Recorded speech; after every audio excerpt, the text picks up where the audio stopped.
Good morning to all of you बच्चों। आज 9th ए विषय गृह विज्ञान में अध्ययन किया जाएगा कि आवश्यकताओं की विशेषताएं। आवश्यकताओं की विशेषताएं या लक्षण या चरण या सोपान कर सकते हैं। पिछले दिनों आवश्यकताओं के बारे में चर्चा हुई थी। आवश्यकताएं हैं क्या, आवश्यकताएं कितने भागों में वर्गीकृत है, इन सब के बारे में चर्चा हुई थी। आज बच्चों आवश्यकताओं की क्या विशेषता है, क्या खासियत है, क्या लक्षण है, क्या पहचान है, इसके बारे में चर्चा हुई। बच्चों आवश्यकताएं जो है विभिन्न प्रकार की इसकी विशेषताएं। आवश्यकताओं की विशेषताएं निम्नलिखित प्रकार के, तमाम प्रकार के, जिसमें पहली विशेषता है यानी नंबर 1, आवश्यकताएं अनंत होती हैं। आवश्यकताएं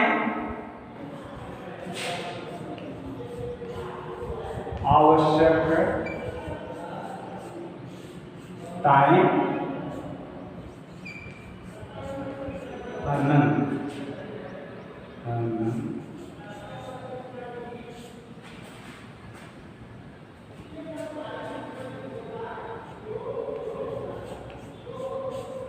होती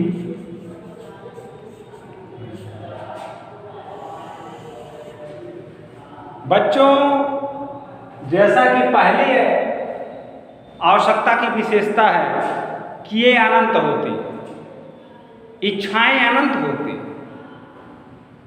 जैसे एक आवश्यकता की पूर्ति हुई, एक सोच की पूर्ति हुई, एक इच्छा की पूर्ति हुई, तब तक दूसरी आवश्यकता शुरू हो गई। जैसे व्यक्ति कमाना शुरू करता है, उसकी इच्छा है कि हम मकान तैयार करेंगे, और जो ही व्यक्ति मकान तैयार कर लेता है उसके तुरंत बाद उसकी इच्छाएं 4 पहिया वाहनों के लिए प्रेरित करती है, कार के लिए प्रेरित करती है। वह पूरा होने के बाद उससे बड़ी गाड़ियां लेने की आवश्यकता पड़ती है। ये बच्चों आवश्यकताएं जो है अनंत होती हैं और आय जो है सीमित होती है, फिक्स होती है। आय सीमित होती है, आवश्यकताएं अनंत होती हैं, जिसके एक इच्छा की पूर्ति के बाद दूसरी इच्छा जागृत होती है, जिससे व्यक्ति हमेशा उन आवश्यकताओं की पूर्ति में ही बना रहता है, पड़ा रहता है। इसके साथ साथ अगली आवश्यकता जो है, आवश्यकताएं एक दूसरे की पूरक होती हैं। दूसरी आवश्यकता है कि आवश्यकताएं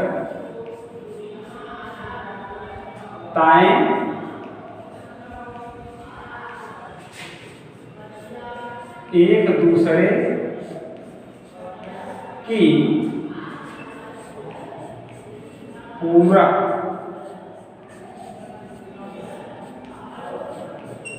होती हैं।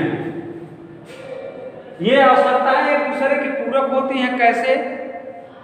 जैसे एक आवश्यकता की पूर्ति दूसरी आवश्यकता से भी काम चल सकता है। जैसे चाय के साथ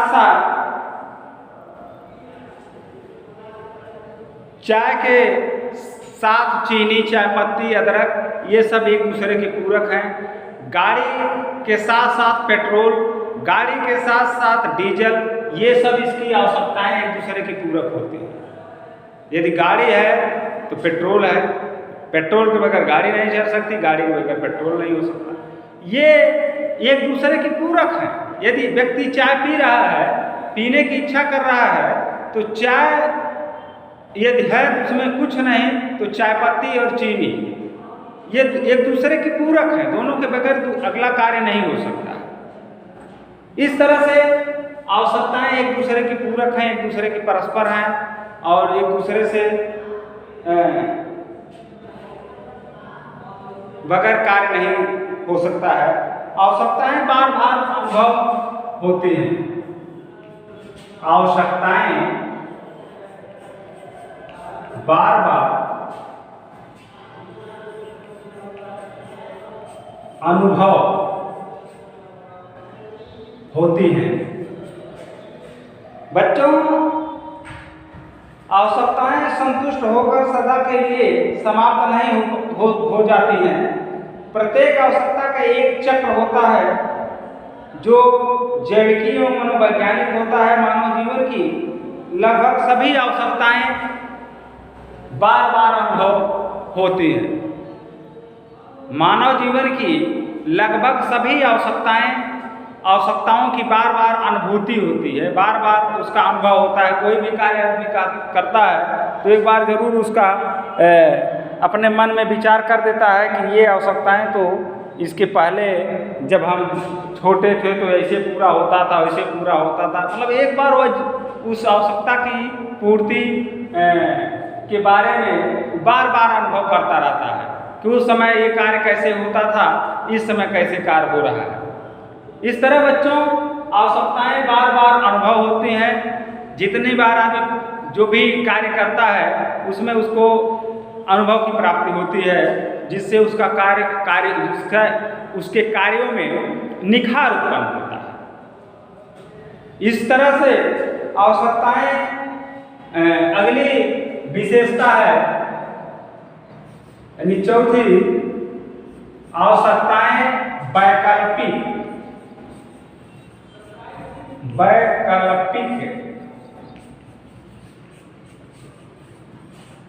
होती हैं। ये वैकल्पिक क्या है? विकल्प के रूप, मतलब एक नहीं है तो दूसरे से काम चल सकता है। इस तरह से एक दूसरे की वैकल्पिक होती है। जैसे व्यक्ति को प्यास लगी है, पानी की आवश्यकता है, पानी पीने की आवश्यकता है। उसके स्थान पर यदि थम्स अप, कोल्ड ड्रिंक वगैरह मिल जा रही है तो उससे भी उसका कार्य चल सकता है। यह विकल्प के रूप में वह कार्य किया जा सकता है। जैसे व्यक्ति को भूख लगी है तो भूख में भोजन की आवश्यकता है, तो भोजन ना मिलके उसको कुछ फल फ्रूट्स मिल जा रहा है तो उससे भी उसका कुछ समय के लिए भूख को टाला जा सकता है। विकल्प के रूप में उसको भी खा के काम चलाया जा सकता है। ये विकल्प के रूप में भी आवश्यकताएं जो है रखी जा सकती हैं, जिससे कार्यों को पूरा किया जा सकता है और कुछ समय तक टाला जा सकता है। अगली आवश्यकता बच्चों, आवश्यकताएं स्वभावजन्य होती हैं। आवश्यकताएं स्वभाव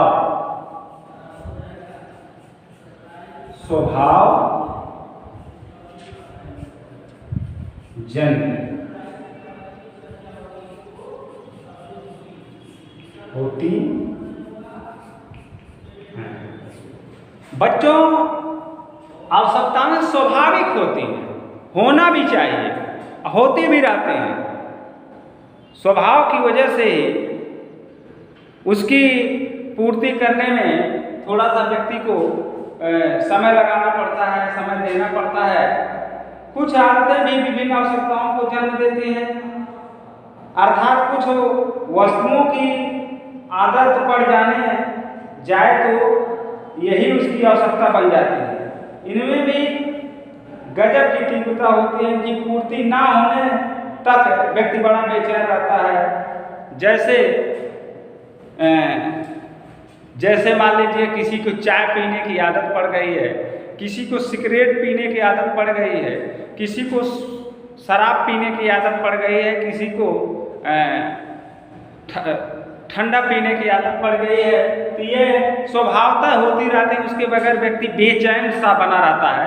इसलिए बच्चों ये आवश्यकताएं जो है स्वभावजन्य होती रहती हैं, वह ऑटोमेटिक उसकी क्रियाएं बनती बिगड़ती रहती हैं।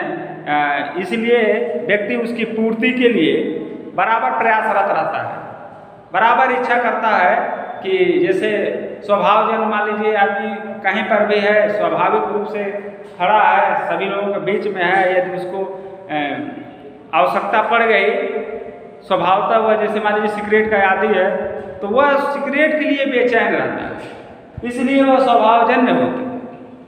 बच्चों इस तरह से कहा जा सकता है कि व्यक्ति जब तक उस चीज़ की प्राप्ति नहीं कर लेता है, उस चीज़ से उसकी इच्छाओं की पूर्ति नहीं हो जाती है, उसकी इच्छाएं भर नहीं जाती हैं, तब तक वह जो है स्वभावतः मतलब होती रहती है।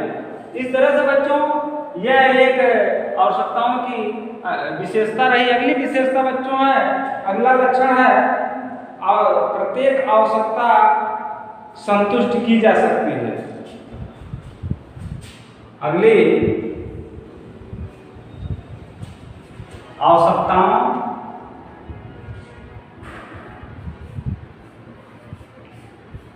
से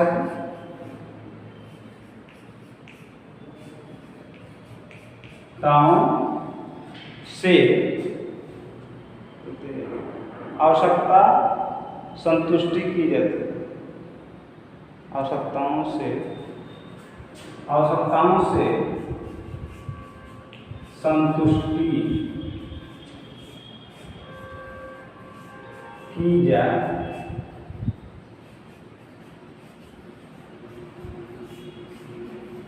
सकती है। बच्चों प्रत्येक आवश्यकताओं से जो भी इच्छाएं हैं, जो भी जरूरतें हैं, उससे संतुष्टि प्राप्त की जा सकती है। इसलिए आवश्यकताओं से संतुष्टि की जा सकती है, मतलब कोई भी आवश्यकता, कोई भी इच्छा है व्यक्ति की, जैसे ऊपर उपयुक्त सभी बताया गया कि मतलब बार बार अनुभव होती है, वैकल्पिक होती है, स्वभावजन्य होती है। इस तरह से जो भी आवश्यकताएं अनुभव होती हैं, जो भी स्वभावजन्य उत्पन्न होता है, वह चीज़ें व्यक्ति को प्राप्त हो जाने पर उससे संतुष्टि की जा सकती है, या संतुष्टि होती है, संतुष्टि हो जाती है। ये आवश्यकताओं की विशेषता है। इसके बाद जो है अगली विशेषता जो है प्रतिस्पर्धा होती है। आवश्यकताओं में भी, सातवीं आवश्यकताओं में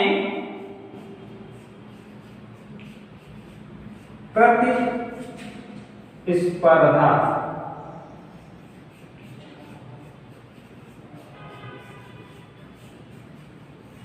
होती है। कंपटीशन जिसको कहते हैं, प्रतिस्पर्धा होती है।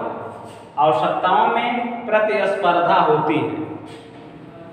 प्रतिस्पर्धा का मतलब होता है कंपटीशन होता है। अपनी इच्छाओं को पूरा करने के लिए दूसरे को देखकर उसको प्रतिस्पर्धात्मक जो है अनुभव किया जाता है। मनुष्य के पास साधन सीमित होते हैं, जबकि उसकी आवश्यकताएं अनेक होती हैं। इस प्रकार आवश्यकताएं संतुष्टि के लिए आपस में प्रतियोगिता करते हैं। ऐसी स्थिति में मनुष्य आवश्यकताओं को तीव्रता के क्रम में व्यय करता है।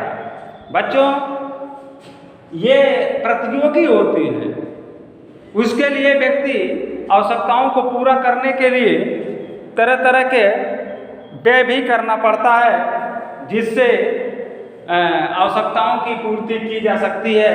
इस तरह से बच्चों अगली आवश्यकता कि ज्ञान के बढ़ने से आवश्यकताएं बढ़ती हैं। सही भी बात है। अगली आवश्यकता है ज्ञान के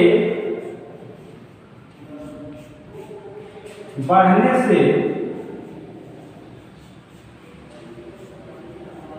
आवश्यकताएं बढ़ती सही बात है बच्चों, जो भी आवश्यकता है, यदि ज्ञान में वृद्धि होती है व्यक्ति के, तो ज्ञान के बढ़ने से आवश्यकता बढ़ती है, ज़रूरत बढ़ती है, उसकी पूर्ति करने के लिए तरह तरह के आदमी विकल्प उत्पन्न करता है। जैसे विद्वान हैं या वैज्ञानिक हैं, वह किसी भी चीज़ों पर रिसर्च करते हैं, तो उसको पूरा करने के लिए उसके ज्ञान में वृद्धि होती है, जिससे आवश्यकता बढ़ती है। आवश्यकता के स्थान पर क्योंकि साधन सीमित होते हैं, उन सीमित साधनों में व्यक्ति अपने ज्ञान की वृद्धि के माध्यम से आवश्यकताओं में बढ़ोतरी करता है, जिसके बदले में उसको धन खर्चा करना पड़ता है। इस तरह से बच्चों इसके अलावा भी तमाम आवश्यकताएं हैं। आज इन आवश्यकताओं की विशेषताओं में या लक्षण में इतना ही। अगले दिन अगली चीज़ें बताई जाएगी। धन्यवाद बच्चों, थैंक यू।